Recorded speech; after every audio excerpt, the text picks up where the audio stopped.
Itu dia tadi pemirsa video klip dari rekan-rekan Bawaslu Kota Semarang untuk membahas tema mengenai netralitas ASN. Dan untuk membahasnya lebih dalam lagi, saat ini kami sudah terhubung dengan Mas Arief Rahman dari Bawaslu Kota Semarang melalui Skype. Halo, apa kabar Mas Arief? Kabar, alhamdulillah baik.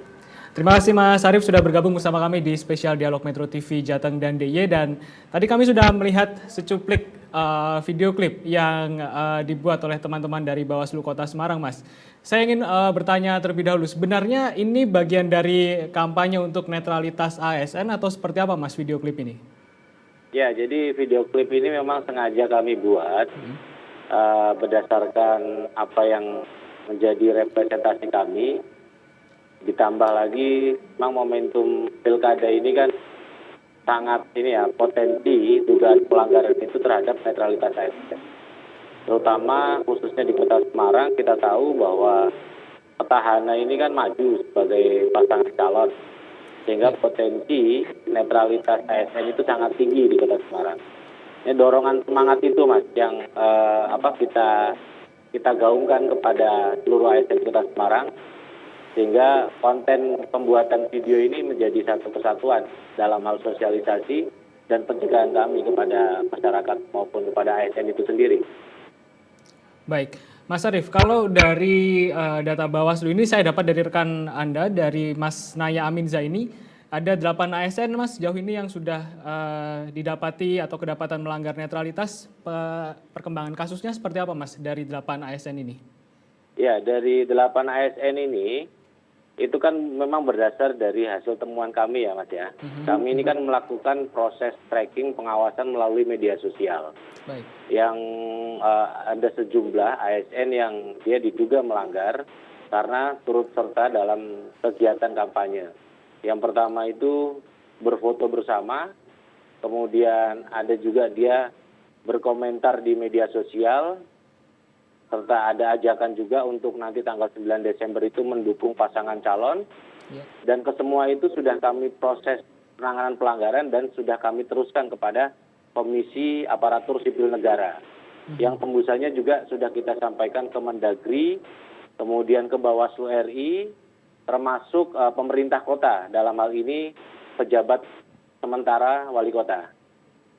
Jadi kewenangannya Bawaslu adalah melimpahkan kasus ini ke Komisi ASN tadi, Pak, Mas Arief? Iya, jadi kan kami melakukan proses penanganan ya, Mas ya. Iya. Kemudian kita melakukan kajian, bahkan kajian itu juga di dalamnya ada proses klarifikasi. Nah, setelah proses itu kita yakini bahwa memang ini ada dugaan pelanggaran, kita teruskan. Bahasanya memang kita meneruskan hasil kajian itu kepada instansi terkait. Karena ini kan bagian dari pelanggaran peraturan perundang-undangan lainnya.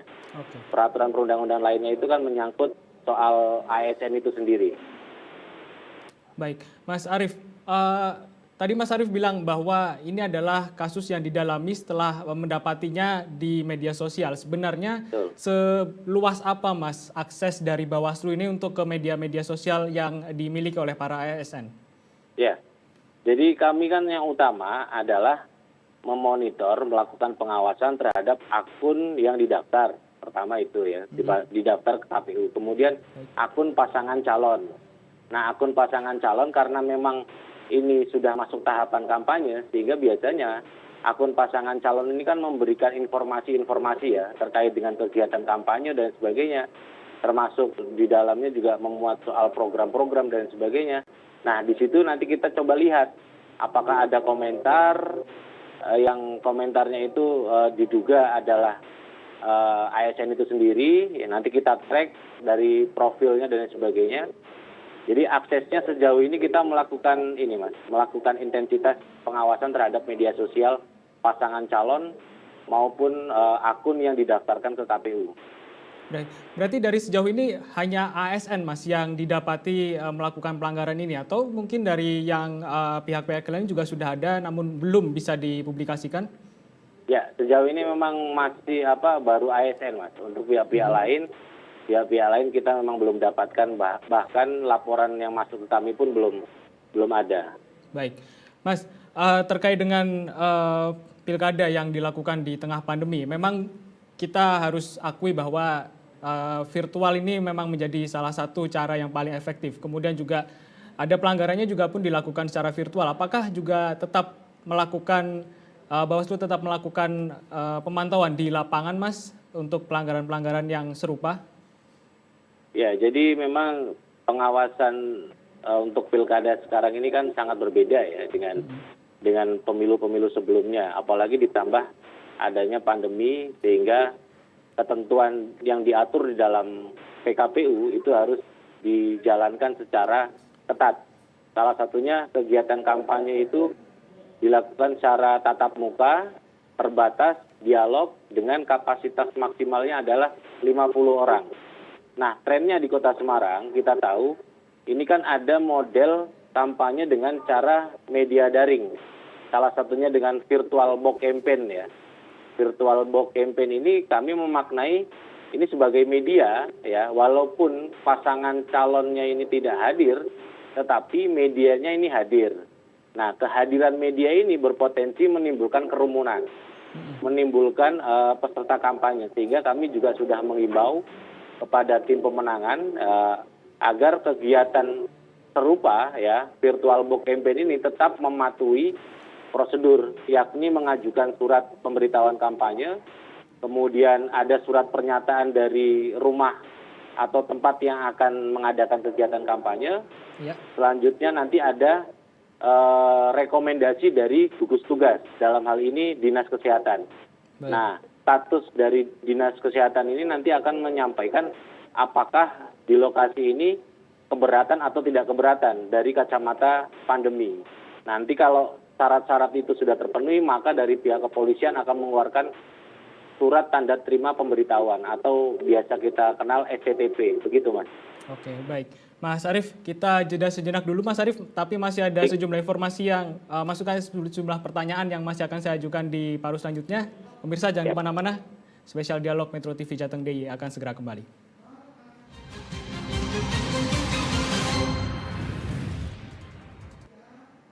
Didukung oleh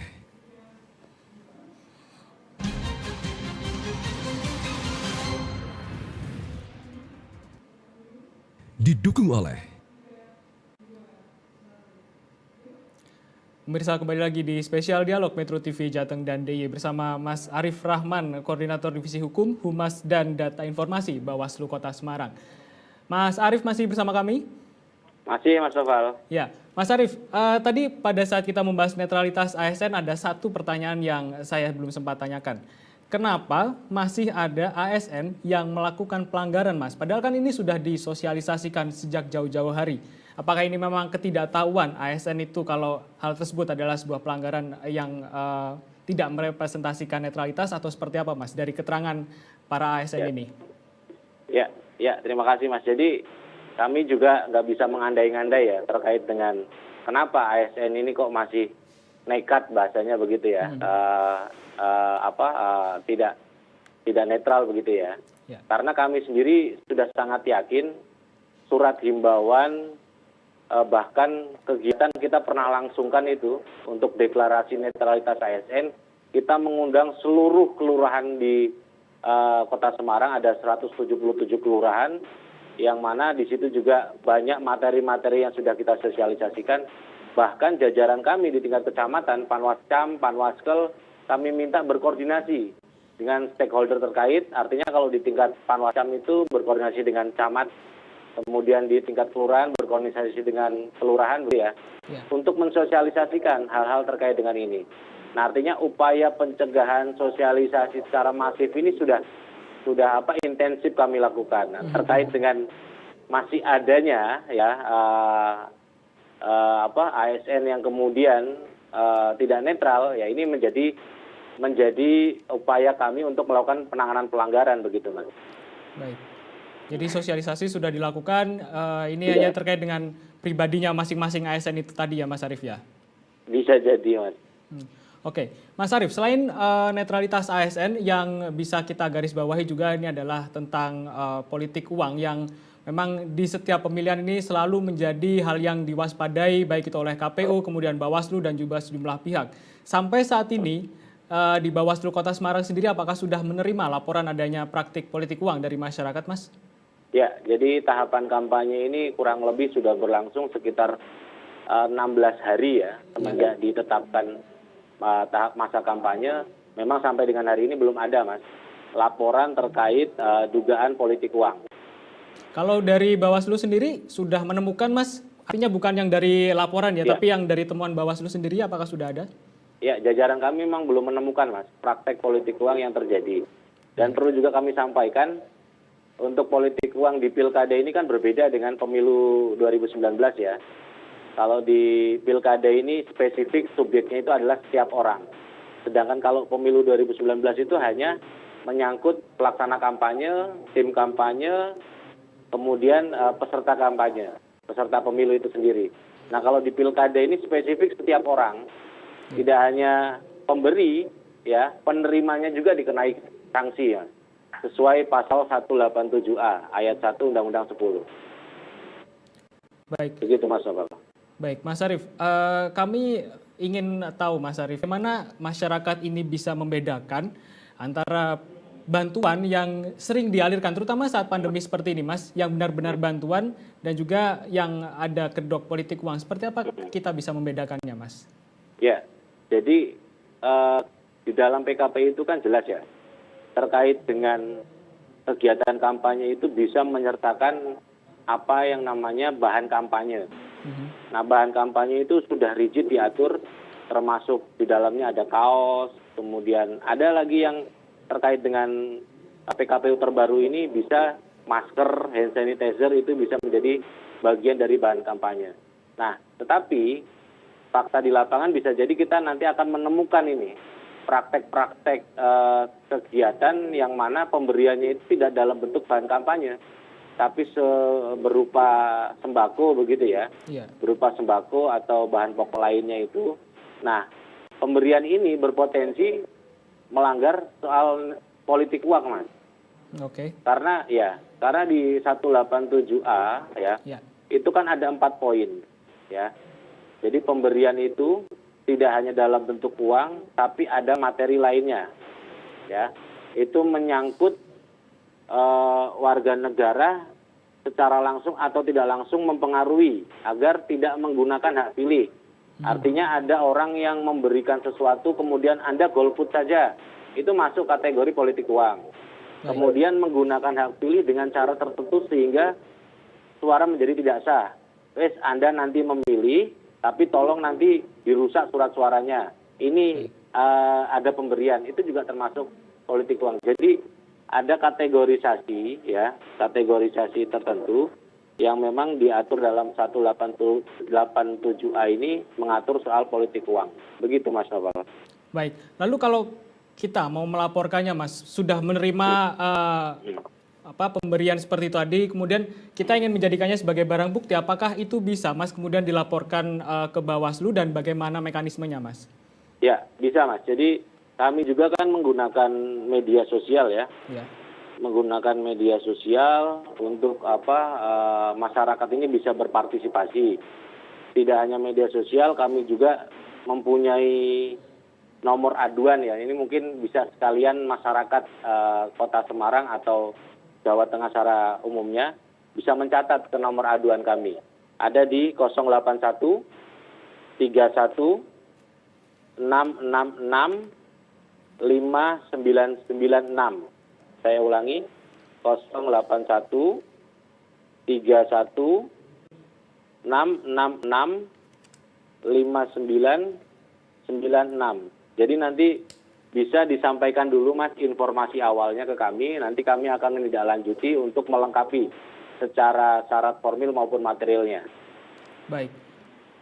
Lalu bagaimana nanti, Mas, akhirnya mekanisme ini berjalan? Perlu berapa hari laporan ini bisa langsung ditindaklanjuti dan kemudian apakah ini sudah ada kerjasama dengan kepolisian, Mas?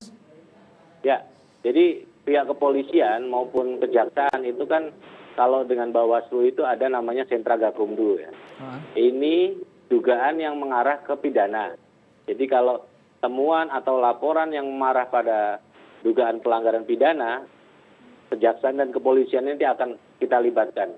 Nah, soal waktu penanganan itu kan 3+2 atau bisa dibilang 5 hari kerja. ya 5 hari kalender, maaf, 5 hari kalender untuk melakukan penanganan pelanggaran. Oke, baik. Mas Arief, kita jeda sejenak. Mas Arief, nanti kita akan membahas tema lainnya, terutama dengan perekrutan petugas ya Mas ya di tengah pandemi seperti ini. Jadi jangan kemana-mana pemirsa, spesial Dialog Metro TV Jateng DIY akan segera kembali usai jeda berikut ini.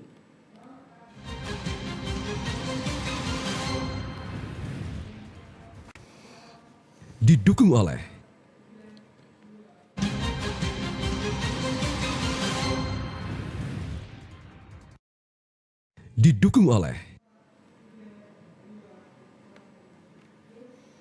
Anda kembali bergabung bersama kami di spesial Dialog Metro TV Jateng DIY dan juga masih bersama dengan Mas Arief Rahman dari Bawaslu Kota Semarang. Mas Arief, sebelum kita memasuki tema yang selanjutnya, ini saya kebetulan mendapatkan sebuah pertanyaan Mas dari seorang rekan saya. Bagaimana Bawaslu bisa mendorong masyarakat Mas untuk tidak tergiur dengan politik uang seperti ini, terutama di tengah pandemi di mana bantuan ini sangat diperlukan oleh masyarakat? Ya, jadi kami tetap akan melakukan upaya pencegahan, Mas ya. Pertama pencegahan, yang kedua kita akan lakukan sosialisasi secara masif. Nah, sosialisasi ini kan bagian dari penyadaran akan bahaya politik uang. Karena tadi aturan di dalam undang-undangnya pun sudah jelas, 187A ayat 1 itu memuat soal sanksi pidana di situ. Bahkan subjeknya juga setiap orang. Jadi tetap upayanya kita akan lakukan sosialisasi, Mas. Soal penyadaran ini kan kembali kepada subjeknya ya, tetapi kami sebagai kelembagaan yang diberi amanat untuk melakukan pengawasan, ya tidak kurang-kurangnya kami akan melakukan sosialisasi kepada masyarakat, sehingga masyarakat pun akan tersadar untuk ya berpikir ulang apabila mau menerima uang maupun barang materi lainnya yang itu bisa mengarah politik uang. Begitu Mas Noval. Baik. Mas, terkait dengan pilkada yang dilakukan di tengah pandemi seperti saat ini, apakah sudah ada mekanisme khusus dan berbeda untuk perekrutan petugas yang nanti akan bertugas selama pilkada, Mas? Ya, jadi saat ini memang kami sedang gencar-gencarnya ya membuka pendaftaran pengawas TPS. Karena perlu kita ketahui juga di Kota Semarang ini ada 3.447 TPS. Ini terbesar dari 21 kabupaten kota. Kota Semarang ini termasuk terbesar jumlah TPS-nya. Dan update terkait dengan jumlah pendaftar sampai dengan hari ini ada sekitar 2.500. Jadi masih ada sisa kurang lebih 900-an ya yang masih kita butuhkan partisipasi dari masyarakat untuk mendaftar sebagai pengawas TPS. Dan perlu juga kami sampaikan bahwa di dalam pedoman pembentukan pengawas TPS itu ada syarat minimal. Syarat minimal pendaftar di tiap TPS itu adalah dua, salah satunya untuk mengantisipasi apabila yang terpilih nantinya berhalangan atau yang terpilih nanti terganggu kesehatannya. Jadi kita masih membuka seluas-luasnya ya kepada masyarakat Kota Semarang, terutama yang memenuhi syarat. Nah ini syaratnya ini perlu juga saya sampaikan Mas Noval. Ya. Jadi minimal usianya 25 tahun ya. Minimal usia 25 tahun, kemudian pendidikan SMA sederajat. Yang selebihnya mungkin terkait dengan tidak pernah sebagai anggota partai politik, tidak sebagai partisan, begitu ya. Jadi prosesnya nanti ada pendaftaran, kemudian pemberkasan, ada juga nanti ada proses wawancara yang dilakukan oleh jajaran kami di tingkat kecamatan maupun dibantu oleh Panwaslu kelurahan. Saat ini sedang berlangsung, Mas. Dan pendaftaran sampai dengan 15 Oktober. Jadi ini tersisa 3 hari lagi ya. Jadi kami berharap masyarakat Kota Semarang ini antusias untuk menyambut pelaksanaan pilkada ini dengan terlibat aktif sebagai pengawas TPS yang nanti akan bekerja selama 30 hari. Jadi bekerjanya 23 hari sebelum hari H, 7 hari setelah hari H. Baik. Jadi termasuk nanti keterlibatan teman-teman pengawas TPS ini untuk kita mintai bantuannya dalam hal penertiban alat peraga kampanye. Begitu Mas Nopal. Baik, Mas Arief, dari keterangan yang Mas Arief sampaikan tadi mungkin pemirsa ada yang tertarik tapi masih bertanya-tanya sebenarnya nanti kalau saat bertugas apakah dibekali APD atau APD membawa sendiri dan apa saja yang diberikan oleh Bawaslu bisa disampaikan, Mas Arief? Ya, betul. Ini menarik ini. Jadi dalam proses pendaftaran, pemberkasan, kemudian wawancara, apabila pengawas yang sudah mendaftar ini dinyatakan terpilih, yang pertama langkah Bawaslu adalah melakukan rapid test, Mas. Kita akan lakukan rapid test untuk mengetahui apakah jajaran pengawas TPS di Kota Semarang ini posisinya reaktif atau non reaktif. Kalau nanti dinyatakan non reaktif, maka subjek pengawas TPS ini sudah bisa diaktifkan sebagai pengawas TPS untuk melakukan pengawasan. Nah, apa saja yang dibekali? Selain buku panduan udah pasti ya, Mas ya. Buku panduan pengawasan itu sudah pasti karena hal-hal yang menyangkut apa saja diawasi itu nanti ada di buku panduan. Baik. Nah, terkait dengan protokol kesehatan, kita nanti akan membekali face shield, kemudian masker, kemudian sarung tangan, kemudian satu lagi face shield, sarung tangan, masker, tiga hal itu, Mas, yang nanti akan dibekali pada teman-teman pengawas TPS. Baik, jadi sudah ada APD standar ya, Mas ya? APD standarnya sudah kita sediakan. Bagaimana lalu petugas bisa membekali dirinya dan juga orang-orang yang datang ke TPS untuk bisa menerapkan protokol kesehatan, Mas? Apakah sudah ada pelatihan sebelumnya nanti? Ya, pastinya, Mas. Pastinya nanti setelah nanti terpilih, maka akan dilakukan bimbingan teknis. Setelah bimbingan teknis, ya termasuk di dalamnya terkait dengan itu ya, kepatuhan protokol. Karena pengawas TPS ini saya yakin mempunyai tugas berat, Mas ya, terutama memastikan apakah nanti ya dalam pelaksanaan pemungutan dan penghitungan suara itu tidak melanggar protokol COVID. Salah satunya itu, sehingga kami benar-benar nantinya akan membekali pengawas TPS kami ini benar-benar paham betul apa sih yang dimaksudkan protokol kesehatan. Baik. Terutama pada saat pemungutan dan penghitungan suara. Begitu, Mas Novel. Oke, baik. Baik, terima kasih Mas Arief Rahman dari Koordinator Divisi Hukum, Humas dan Data Informasi Bawaslu Kota Semarang telah bergabung bersama kami. Pemirsa, itu dia akhir dari spesial dialog Metro TV Jateng dan DIY hari ini. Jangan lupa Anda juga bisa menyaksikan informasi kami yang lain di kanal YouTube kami Metro TV Jateng dan DIY. Akhir kata, mewakili seluruh kru yang bertugas hari ini, saya Noval Nurrosa mengucapkan terima kasih atas perhatian Anda dan sampai jumpa. Jahe anget 1 Mbak Sri ya. Pak RT, tadi mereka Pak RT jaga jarak, mungkin tidak disemprot bakule. Oh, nggih. Niki sesuai dengan protokol kesehatan Mbak Sri nggih. Nggih to, Pak. Saking pundi Pak RT? Niki saking dalamnya Pak Lurah, Mas Dut. Rapat acara koordinasi pilkada. Nah, iki bahas napa, Pak? Klasik dan Dut.